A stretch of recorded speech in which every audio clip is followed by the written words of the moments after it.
Hello student, this is BSI academy classes.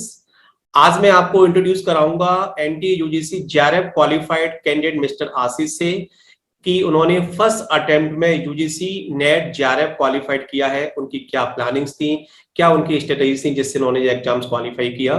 तो सबसे पहले बीएसआई एकेडमी की ऑनलाइन प्लेटफॉर्म पर मिस्टर आशीष, आपका वेलकम, आपका बहुत बहुत स्वागत कि आप स्टूडेंट्स को अपने खुद का experience UGC NET JRF qualify करने का वो स्टूडेंट के साथ में शेयर करेंगे। इसके लिए आपका बहुत बहुत वेलकम बीएसआई एकेडमी की ऑनलाइन प्लेटफॉर्म पर। तो सबसे पहले मैं मिस्टर आशीष का बैकग्राउंड और आशीष के बारे में, आशीष प्रेजेंट में क्या करते हैं, इसके बारे में जानना चाहूंगा। तो सबसे पहले मिस्टर आशीष अपने बारे में स्टूडेंट को बताएं कि आपका एजुकेशन बैकग्राउंड क्या है, आप कहाँ से बिलोंग करते हो और क्या आपकी प्लानिंग है। Yes, thank you sir. First of all thank you BSI academy मेरे को ये मौका देने के लिए। सबसे पहले तो मैं ये बताना चाहूँ, मैं चरखी दादरी हरियाणा से बिलोंग करता हूँ और मैंने पहले अपनी ग्रेजुएशन कंप्लीट की थी मेडिकल साइंसेज से। उसके बाद मैंने मास्टर्स कोर्स 2 ईयर इंटीग्रेटेड एमलिब में एडमिशन लिया, जिसके दौरान मैंने नेट की प्रिपरेशन शुरू की। और उसके बाद जैसे ही ये जो मर्ज साइकिल का एग्ज़ाम हुआ था दिसंबर 2020 और जून 2021 का मर्ज साइकिल, उसके लिए मैंने अपीयर किया था और मेरा इसी अटेम्प्ट में जेआरएफ क्वालिफाई हुआ है। तो अभी मैं रिसर्च के लिए तैयारी कर रहा हूँ। ओके, मतलब आपका फर्स्ट अटेम्प्ट में जो एग्जाम क्वालिफाई हो गया, क्योंकि जी, पिछले पोस्ट साल का ग्रेजुएशन के बाद एग्जाम मेरा ये फर्स्ट अटेम्प्ट। 21 का जो एग्जाम आया है और इससे पहले जो एग्जाम्स हुए हैं 21 का एग्जाम्स काफी टफ आया था और पिछले एग्जाम्स को पॉइंट ऑफ व्यू थे। इसमें आपका क्या कहना है कि 21 का एग्जाम्स का और आपने पुराने पेपर सॉल्व किए हैं, उन दोनों में क्या डिफरेंसेस आपको लगा? जी सर, पिछले 2-3 साल से ट्रेंड में चेंज सबने नोटिस किया है। इसमें आईसीटी का रोल कुछ ज़्यादा मतलब उभर के आ रहा है और जो पुराने टाइम में जो मेजर टॉपिक रहते थे, क्लासिफिकेशन, कैटलॉगिंग, इस टाइप के टॉपिक्स को थोड़ा कम किया जा रहा है। क्योंकि जो लाइब्रेरी साइंस है इसका फ्यूचर मेजॉरिटी आईसीटी की ओर भी फोकस होते जा रहा है। तो आईसीटी आई थिंक ज़्यादा इम्पोर्टेंट टॉपिक रहा है इस साल। ओके, मतलब अभी जो एग्जाम आया है उसमें आईसीटी वाला पार्ट में क्वेश्चन ज्यादा पूछे गए हैं, करंट के क्वेश्चन ज्यादा पूछे गए हैं और जो स्टोरी जी टाइप के सर। क्वेश्चन है वो थोड़े कम पूछे गए हैं। तो स्टूडेंट क्या पूरा पढ़ के गए थे मगर बहुत सारे बच्चों का क्वालिफाई नहीं हो पाया। तो जी आपका कहना है कि आईसीटी वाले पार्ट को थोड़ा सा अच्छे से कवर करो तो आपका पहली बार में होने के चांसेस है। ओके जी सर। ओके आशीष, मैं नेक्स्ट आपसे पूछना चाहूंगी पेपर 1 और पेपर 2 दोनों का क्या रोल है, दोनों का रोल बताओ स्टूडेंट्स को कि दोनों का क्या क्या, कैसे स्टडी करें दोनों की कि अपना जल्दी से क्वालिफाई हो जाए एग्जाम। जी सर। सर बात ये कि पेपर 1 और पेपर 2 पढ़ने दोनों ज़रूरी हैं, लेकिन जो मेजोरिटी जो चेंज लाता है सर, पेपर 1 में अगर आप अच्छा स्कोर करेंगे तो हो सकता है वही आपका नेट और जेआरएफ के बीच का जो गैप है उसको क्लियर करने में ज़्यादा मदद करेगा। क्योंकि पेपर 2 जो होता है वो मेजोरिटी स्टूडेंट्स का स्ट्रॉन्ग पॉइंट होता है, क्योंकि लगभग बच्चे पेपर 2 को ही पढ़ते रहते हैं, क्योंकि वो उनका 2 साल पढ़ के आए हैं तो थोड़ा फोकस एरिया रहता है। और पेपर 1 में जो बच्चे फोकस करके वहाँ पे जो स्कोर कर लेते हैं वो उनको पेपर 2 के, सिर्फ पेपर 2 की तैयारी करने वाले बच्चों से आगे लेके जाता है। तो ओके दोनों जरूरी हैं, तो पेपर 1 पे भी फोकस करना चाहिए सर सबको।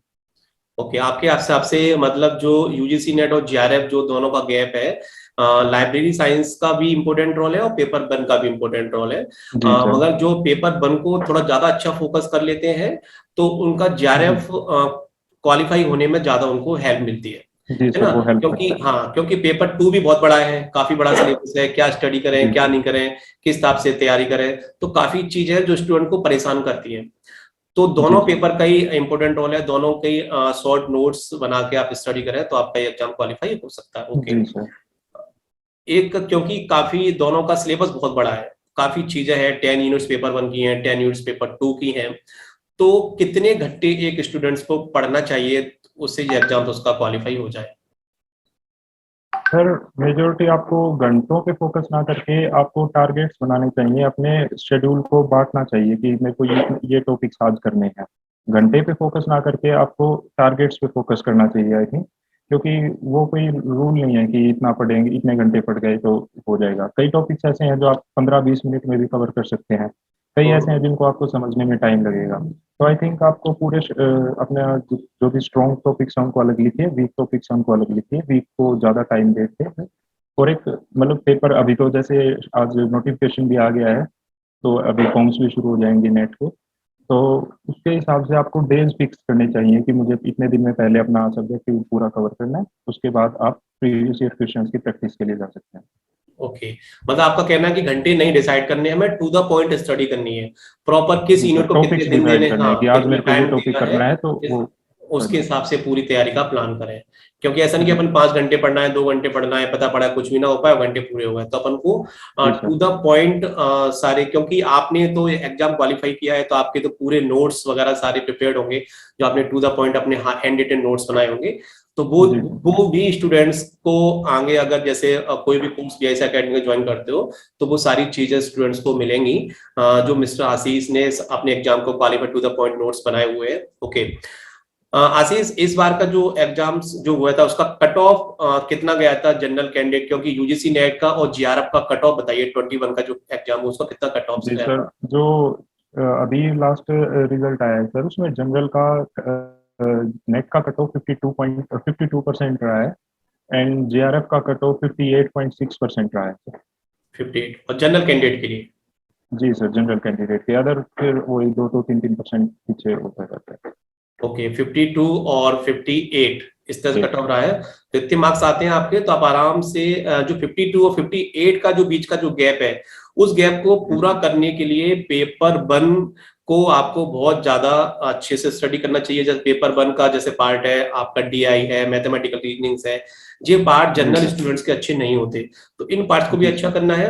और पेपर टू को भी जो 10 यूनिट्स है उनमें से to the point important topic discuss करने हैं, ऐसा नहीं कि अपने लाइन से स्टडी करते चले गए और पता पर कुछ जी टॉपिक सर। हमने ऐसे स्टडी कर लिए जो पेपर में आने ही नहीं है। तो मतलब जी सर, आपको उन पे ज़्यादा टाइम खराब है। हाँ, इंपोर्टेंट टॉपिक्स पहले पढ़ने हैं जिनमें से बार बार क्वेश्चन पेपर में पूछे जाते हैं। ओके, प्रीवियस ईयर्स के पेपर का क्या रोल है, थोड़ा ये बताएं स्टूडेंट्स को। कुछ बच्चे ऐसे हैं जो प्रीवियस पेपर ही सॉल्व करते हैं, कुछ बच्चे ऐसे हैं जो पूरा स्टोरी पढ़ते रहते हैं, तो प्रीवियस के पेपर का कितना रोल है पेपर में, इसके यस बारे में सर। क्या कहना है? सर इसके बारे में मैं कहना चाहूँगा, इम्पोर्टेंट दोनों चीज़ें हैं, पूरा सिलेबस पढ़ना भी एक बार ज़रूरी है, लेकिन क्या होता है कि एक बार रीडिंग के बाद में क्वेश्चंस की स्ट्रेटेजी जब तक फॉलो नहीं करेंगे, आप पता नहीं होगा क्वेश्चंस कैसे आते हैं, तो सिर्फ एक अकेला सिलेबस पढ़ने से कुछ नहीं होता। और खासकर प्रीवियस ईयर में मैं सजेशन दूंगा सर कि 2015 के बाद जो पेपर्स में हैं उन पे बच्चे ज़्यादा फोकस करें, क्योंकि उसके बाद थोड़ा पैटर्न में चेंज आना शुरू हुआ है। उससे पीछे वाले पेपर से अभी ज़्यादा कुछ आपको बेनिफिट उतना नेट के पेपर में नहीं होगा। हो सकता है केवीएस बीएसएसबी इनमें आपको वहाँ से हेल्प मिल जाए, लेकिन नेट में आपको 2015 के बाद के क्वेश्चंस पे ज़्यादा फोकस करना चाहिए। ओके, 15 से जो पहले का इसको क्वेश्चंस का पैटर्न था बहुत सिंपल था, और अब क्वेश्चन जी सर। थोड़े से हाईली क्वेश्चन, टिपिकल क्वेश्चन पूछे जा रहे हैं। तो मिस्टर आशीष का कहना है कि आप 15 के पहले वाले क्वेश्चंस को केवीएस एनवी और डीएसएसबी के लिए लगा सकते हो, और 15 के बाद के जो पेपर्स है उनको स्पेशली नेट और सेट एग्जाम्स के लिए आप इनको तैयारी करो, जी जिससे सर। एग्जाम का पैटर्न पूरा समझ में आ जाता है। मतलब पुराने पेपर्स का एक्सप्लेनेशन भी करना बहुत जरूरी है। जो 4 ऑप्शन आते हैं उन चारों ऑप्शन के बारे में पढ़ना है कि 4 ऑप्शंस के बारे में डिटेल्स स्टडी करना जी चाहिए। सर। ओके, जी सर। और आशीष, फर्स्ट अटेम्प्ट में तैयारी करनी हो, अगर जैसे पहली बार में ही निकालना हो, तो क्या प्लानिंग्स होनी चाहिए, जैसे आपने पहली बार में एग्जाम क्वालिफाई किया? जी सर। सर ये सबसे अच्छा मौका होता है फर्स्ट अटेम्प्ट में। मेरा मानना ये है कि फर्स्ट अटेम्प्ट में जेआरएफ और नेट क्वालिफाई करने के चांसेस स्टूडेंट के सबसे ज़्यादा होते हैं, क्योंकि वो उस टाइम पे उस चीज़ के टच में होता है।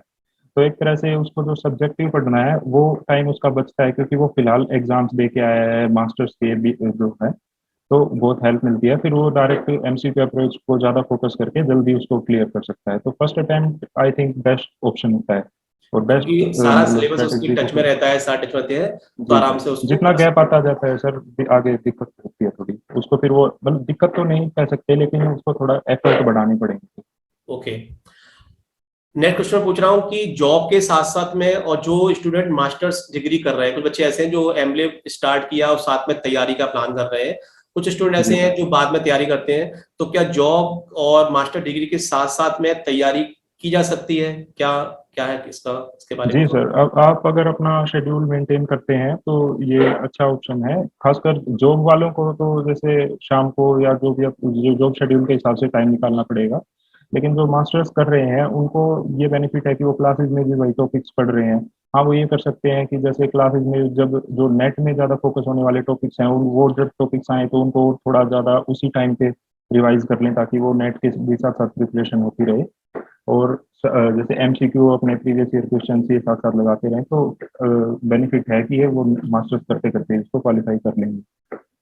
ओके, तो कुछ कुछ चीजें हमने मिस्टर आशीष से जानी, पेपर 1 और पेपर 2 का इंपोर्टेंट रोल जाना, कितने घंटे स्टडी करना चाहिए वो आशीष ने बताया, कट ऑफ कितना है जनरल कैंडिडेट का वो इसके बारे में बताया, जॉब्स और मास्टर डिग्री के साथ में स्टडी करनी चाहिए वो बताया, प्रीवियस के पेपर का क्या रोल है, फर्स्ट अटेम्प्ट में तैयारी की क्या प्लानिंग्स हो सकती है। तो कई सारे और भी बहुत सारे क्वेश्चंस हैं जो स्टूडेंट जनरली पूछते रहते हैं, तो वो सब चीजें हम बाद में करके, मैंने आपको टू द पॉइंट कुछ कुछ चीजें मिस्टर आशीष ने बताई। आशीष, लास्ट में बीएसआई एकेडमी के बारे में आपका क्या कहना है, थोड़ा इसके बारे में बता दीजिए स्टूडेंट्स को, क्योंकि कुछ ऐसे स्टूडेंट हैं जो बिल्कुल नए एकदम तैयारी कर रहे हैं तो उनको एकेडमी के बारे में नहीं पता है, थोड़ा इसके बारे में आप बताएं। जी सर, बीएसआई एकेडमी के मैंने नोट्स कुछ चेक किए हैं सर, वो अच्छे हैं, टू द पॉइंट है। जैसे कि प्रीवियस ईयर क्वेश्चंस की स्ट्रेटेजी आपने पूछी, तो उसमें यही स्ट्रेटेजी होती है कि प्रीवियस ईयर क्वेश्चंस तो आप सिर्फ वो क्वेश्चन ना पढ़ के उसके ऑप्शंस में जो छुपे हुए क्वेश्चंस होते हैं जो कि नेक्स्ट ईयर पूछे जाते हैं उनको एनालिसिस भी करके मतलब तैयारी करनी चाहिए। और इसमें बच्चों को खुद तैयार करने में बहुत टाइम लगेगा, और ये जो अगर ये किसी को सॉर्टेड नोट्स मिल जाते हैं तो बहुत सारा टाइम उसका बच सकता है। इसमें बीएसआई एकेडमी के नोट्स मुझे बहुत हेल्पफुल लगे हैं। और वैसे भी अगर फ्री ऑफ कॉस्ट भी कुछ यूट्यूब वीडियोस हैं, जैसे कोई टॉपिक नहीं समझ में आता है तो वो वहाँ से भी चेकआउट कर सकते हैं। ओके, तो और मेंटोरशिप, बीएसआई, फर्स्ट हाँ, अटेम्प्ट में मेंटोरशिप बहुत जरूरी है सर। मतलब आपका कहना है कि मेंटरशिप के हवाब में बहुत ज्यादा समय आपको देना पड़ेगा, टू द पॉइंट स्टडी करनी, कम समय में कम जी चीजों सर। में आप आराम से अपने इस एग्जाम को क्वालिफाई कर सकते हैं। ओके, जी और सर। बीएसआई एकेडमी की ऑनलाइन कोर्स भी अवेलेबल है वेबसाइट्स पर, जिसमें सारी वीडियो, पीडीएफ, मॉक टेस्ट और मेंटरशिप के लिए डाउट सेशंस के लिए भी टीचर्स वगैरह अवेलेबल है, और पेपर, पुराने पेपर के सॉल्यूशन, पूरा स्टडी मटेरियल पेपर 1 और पेपर 2 का बनाया हुआ है। तो मिस्टर आशीष का कहना है कि इन सब चीजों को अगर खुद तैयारी करते हैं तो काफी समय लग जाता है, चारों ऑप्शंस के बारे में एक्सप्लेनेशन करने बहुत समय लगता है, तो इसके लिए हम कम समय में सारी चीजें पढ़ सकते हैं। ओके आशीष, आपका बहुत बहुत धन्यवाद, आपने इतना इंपॉर्टेंट समय स्टूडेंट्स को दिया, और स्टूडेंट्स के कुछ जनरल क्वेश्चंस थे वो आपने बताए, और भी कई सारे क्वेश्चंस, अगर आप कोई भी स्टूडेंट बीएसआई एकेडमी का ऑनलाइन कोर्स ज्वाइन करता है तो मिस्टर आशीष मेंटरशिप्स के लिए अवेलेबल रहेंगे हमारे साथ में, और वो आपको और तैयारी की सारी तैयारी बताएंगे। तो वेलकम मिस्टर आशीष बीएसआई एकेडमी के ऑनलाइन प्लेटफॉर्म पे, बहुत बहुत धन्यवाद। Thank you sir. Thank you.